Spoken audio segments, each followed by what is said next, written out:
Hello students, कैसे हैं आप लोग।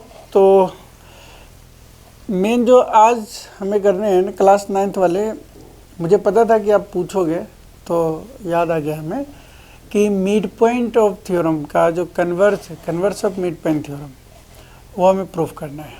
ठीक है, तो मिड पॉइंट का कन्वर्स कहता क्या है पहले वो देखिए। मैं ऐसे समझा देता हूँ आपको कि मिड पॉइंट का कन्वर्स का मतलब है कि अगर किसी ट्रायंगल में, ध्यान रखिएगा, किसी ट्रायंगल में जैसे ABC ट्रायंगल है, ध्यान से देखो क्योंकि कॉन्सेप्ट आपको ये चीज़ें पता चल जाएगा ना। किसी ट्रायंगल के किसी एक पॉइंट, मतलब एक लाइन के मिड पॉइंट, एक लाइन का मिड पॉइंट दिया हुआ है और वहाँ से पास होने वाली लाइन अगर थर्ड साइड के मतलब पैरेलल होता है तो वो जो सेकेंड साइड है उस पे मिड पॉइंट होगा। क्लियर होगी बातें।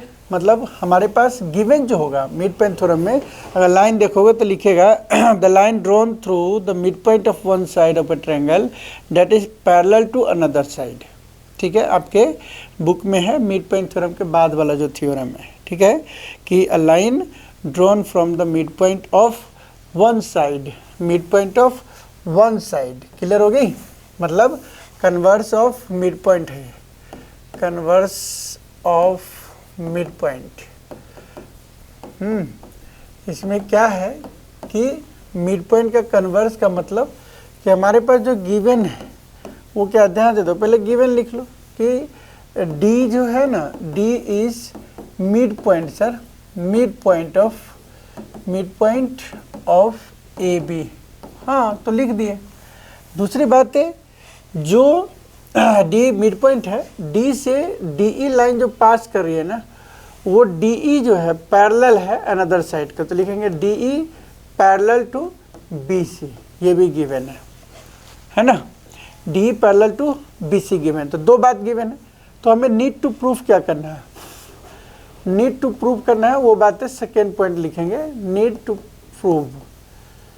प्रूफ करने के लिए हमें क्या लिखने हैं ये ध्यान दीजिए। सबसे कि E जो होगा, E इज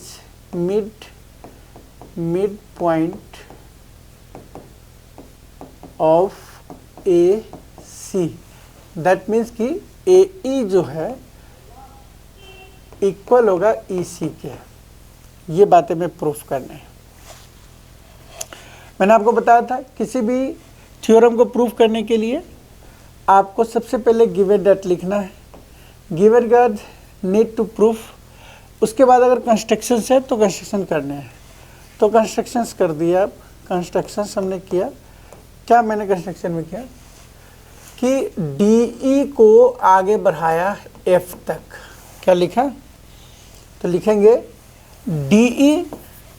DE एक्सटेंड्स, जैसे आपको लैंग्वेज आता है लिख दीजिए D एक्सटेंड्स, ठीक है ना, एट F वेयर। आप कहना चाह रहे हो कि मैंने DE इक्वल्स टू EF बनाया, मतलब DE को एक्सटेंड किया F तक, जिससे कि DE जो है इक्वल हो जाएगा EF के। ये मैंने कंस्ट्रक्शन से लिख दिया। ठीक है, तो थ्योरम आपको समझ में आ गया। जो आपका मिड पॉइंट थ्योरम कहता था कि किसी भी ट्रायंगल के टू साइड का, दो साइड का मिड पॉइंट को मिलाने वाली लाइन थर्ड साइड के पैरेलल होती है और हाफ होती है। लेकिन कन्वर्स ऑफ BPT हमारा क्या कहता है कि अगर किसी ट्रायंगल में एक लाइन का मिड पॉइंट जो है उससे पास होने वाली लाइन अनदर साइड का पैरेलल हो, तो जहाँ पे वो थर्ड साइड पे कट होगा वो उसका मिड पॉइंट होगा। सिंपल। तो मतलब हमें ये मिड पॉइंट प्रूफ करना है। अब हमने ये चीज़ें तो समझ लिया, अब हम कहते हैं कि हमें करना क्या है। फिर कंस्ट्रक्शन में लिख दिया F से C को ज्वाइन कर दिया, तो लिख देते हैं जो भी चीज़ की है, ज्वाइन F टू C। ठीक है ना, हर एक का लिखने का अलग अलग तरीका होगा, सो आप इस तरह लिखिए, लिखने से डरना नहीं है। अब हम इस ट्रायंगल के अकॉर्डिंग हम नेक्स्ट पे प्रूफ करते हैं, जिसको हम कहते हैं प्रूफ दे रहे हैं हम। उसको प्रूफ करने के लिए हमें प्रूफ देना पड़ेगा। तो हमने प्रूफ किया, एक बार इस ट्रायंगल को खुद फिर से बना लेते हैं ताकि सामने आपकी बात आ जाएगी ए बी सी डी है, यहाँ पे डी से पास होने वाली लाइन ई है और ई से एफ तक इसको आपको एक्सटेंड करा है, जिससे एफ से सी को मिला दिया है। ये तो हमारा था कंस्ट्रक्शन। प्रूफ करने के लिए हमें करना क्या है, अब सबसे पहली बात कि लाइन पैरेलल दी हुई है, ठीक है जी। लाइन पैरेलल दिया हुआ है, इसका क्या मतलब है कि ये लाइन अगर इस लाइन के पैरेलल है तो मतलब डी एफ के भी पैरेलल हो गया बी सी। तो हमारा अगर बात करें कि ये ऑल्टरनेट इंटीरियर एंगल इक्वल हो जाएगा, ठीक है, ऑल्टरनेट इंटीरियर एंगल इक्वल हो जाएगा। दूसरी बात ये है कि ये इसके मिड पॉइंट है, तो ये लाइन इसकी इक्वल है। और जब ये लाइन इक्वल है तो हमें इस तरह की बात नहीं करना है, हमें ये लाइन आपको दिखाने हैं कि ये पैरेललोग्राम है। ये चीज़ें पैरेललोग्राम को प्रूफ कर दो पहले, ये पूरा ऐसे पैरेललोग्राम प्रूफ कर दो। कैसे करते हैं वो देखो।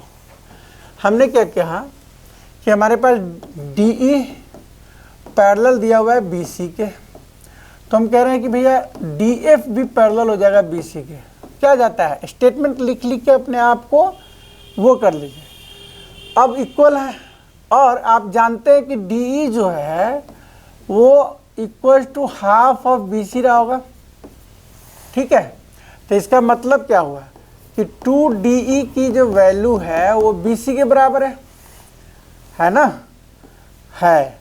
अब DE का मतलब क्या होगा, इसका मतलब DE प्लस EF जो होगा वो आपके BC के बराबर होगा, जिसका ये मतलब हो गया कि DF बराबर BC हो गया।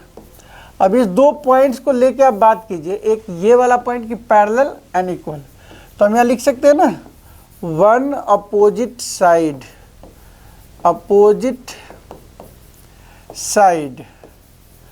ऑफ एनी क्वाड्रिलेटरल, ठीक है,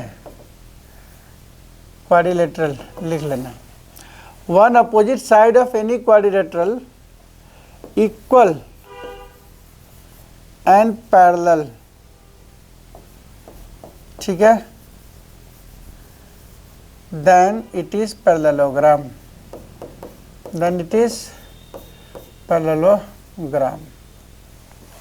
ये बातें हमने लिख दिया। इस बात से हमें प्रूफ हो गया कि हमारे पास जो DFCB है, DBCF इज अ पैरेललोग्राम, ठीक है सर। पैरेललोग्राम प्रूफ हो गया।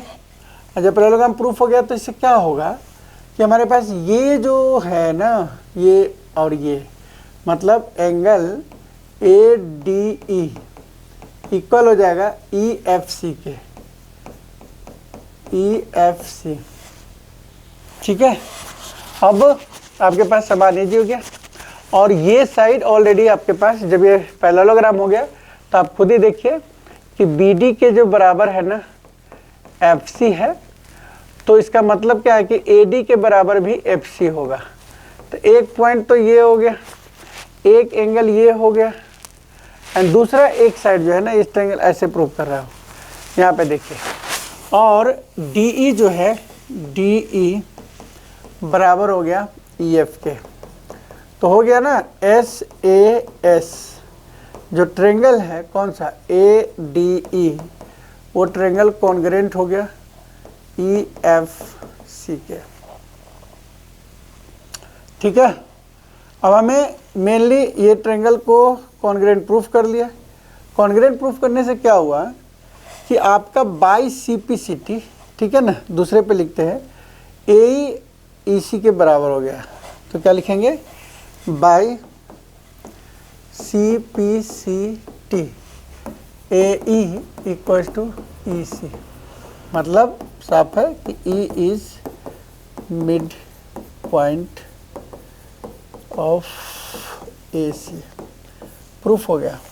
ये बहुत जगह पे आपके काम आएंगे क्वेश्चन, जो भी आप करेंगे ना, जैसे मान लो एक क्वेश्चन देते हैं, ये आपके पास दिया हुआ है कि P, यहाँ पे क्वेश्चन है कि PQR, ठीक है, एक ट्रायंगल है जिसमें A मिड पॉइंट है और AB पैरेलल QR है, तो आपको प्रूव करना है B is the mid point. तो सिंपल है ना, A इज मिड पॉइंट लिख देंगे, है ना। दूसरा बात A B parallel Q R, तो क्या लिखेंगे, converse of mid point, mid point क्या हो गया आपके पास, B is mid point, proof हो गया, सिंपल सी बात है। अब इसके आगे अगर कुछ इस तरीके का मान के चलिए वैल्यू रहता है ऐसे, ठीक है, और कुछ और भी मान के चलिए, अगर मान लो ऐसा कुछ ऐसा रहता है, ठीक है, अब मान को ए बी पैरेलल है और ये पी क्यू आर एस एक पैरेललोग्राम होता है, और P Q R S parallelogram होने के मतलब है कि आपसे प्रूफ करना है कि ये सी भी जो है ना मिड पॉइंट होगा। तो ऑब्वियस ही बात है ना भाई, इसको कहाँ कुछ करना है, कहोगे देखो भाई ए बी अगर पैरेलल है क्यू आर के, तो ऑब्वियस ही बात है कि ए बी पी एस के भी पैरेलल होगा, और पैरेलल होने का मतलब साफ हो गया कि यहाँ से बी मिड पॉइंट हो गया, तो फिर मैं लिख सकते हैं B is mid point, mid point आपके बुक का ही क्वेश्चन है, ध्यान रखिएगा, and B C parallel to P S, so C is also mid point. जब P मिड पॉइंट है इसका मतलब साफ हो गया कि एस सी बराबर सी आर आ गया। तो इस तरह से आप लिखो, डरो मत, क्वेश्चंस में आपको लिखने पड़ेंगे, ठीक है, कोई भी क्वेश्चन इसके बेस पे बन जाता है, समझे ना, आसानी से बन जाएगा। तो मिड पॉइंट थ्योरम का कन्वर्स कुछ भी नहीं था नॉर्मली, अगर आप देखोगे तो फिर से हम एक चीज़ देख लेते कि हमारा कहता है कि अगर किसी ट्रायंगल में एक लाइन का मिड पॉइंट किसी अनदर लाइन के पैरेलल होता है तो वो थर्ड साइड के मिड पॉइंट होती है जहाँ पे भी वो टच करती है। हमने जो गिवन था कि डी मिड पॉइंट था, डी पैरेलल बी सी, वो लिख दिया। नीड टू प्रूफ में ई मिड पॉइंट प्रूफ करने थे, हमने क्या है डी ए को एक्सटेंड करा एफ तक, डी ई बराबर ई एफ ना हो जाए तब तक, फिर एफ से सी को ज्वाइन कर दिया। ज्वाइन करने के बाद हमने पहले इस चीज़ को पैरेललोग्राम प्रूफ कर दिया। जब ये पैरेललोग्राम प्रूफ हो गया तो हम साफ साफ देख लिए कि ये अपोजिट साइड से इसके इक्वल हो गया, और ये ऑलरेडी पहले से इसके इक्वल है, तो ये चीज़ इसके बराबर हो गया, और ये कंस्ट्रक्शन से बराबर है ही, और ये ऑल्टरनेट इंटीग्रल से बराबर हो गया। तो ऐसे दोनों ट्रायंगल कॉन्ग्रेंट कर दिया। जब ये दोनों ट्रायंगल कॉन्ग्रेंट हो गया तो CP/CT से ये वाला साइड इसके बराबर हो गया। नॉर्मल सी बातें थी, कुछ भी इसमें एक्स्ट्रा नहीं था। समझ गया बात को? तो हमें करना क्या है कि हमें जितने भी थ्योरम है, सबसे पहले बात आप 9th वाले जो हैं आप लोगों से अगर थ्योरम पूछा जाता है ना तो थ्योरम लाइन बाय लाइन नहीं बताते हैं। हाँ कि a line drawn from a line drawn mid point of one side of a triangle parallel to another side, the line parallel to another side, then कि जो where the line meet to the third side, this point is the mid point. तो ऐसे line को याद रखोगे तो show cause आप लिख सकते हो, अन्यथा आप लिख ही नहीं पाओगे। सो आप क्या करना है, जितने भी थ्योरम है ना उसकी लाइन को रट जाओ। लाइन रटने वाले बच्चे को ही क्या होता है, ज्योमेट्री जो होती है, जो ये आपका इजी होगा आपके लिए, ठीक है। सो समझ लीजिए, इसमें कोई फार्मूला नहीं है, इसमें जो है सो थ्योरम है, और थ्योरम प्रूफ करने आना चाहिए। किसी भी थ्योरम को प्रूफ करने के लिए 3 steps, given, need to proof, constructions अगर है तो है, नहीं तो प्रूफ देना शुरू कर दीजिए। जो आपके दिमाग में चल रहा होता है कि ये ऐसे है इसलिए ये ऐसा होगा, ये ऐसे है इसलिए ये ऐसा होगा, क्योंकि ये और ये ऐसा हो गया इसलिए ये ऐसा होगा, ये स्टेटमेंट लिखते जाना है आपको। और जो स्टेटमेंट लिख लिया समझो उसकी ज्योमेट्री बेस्ट होता है, ठीक है।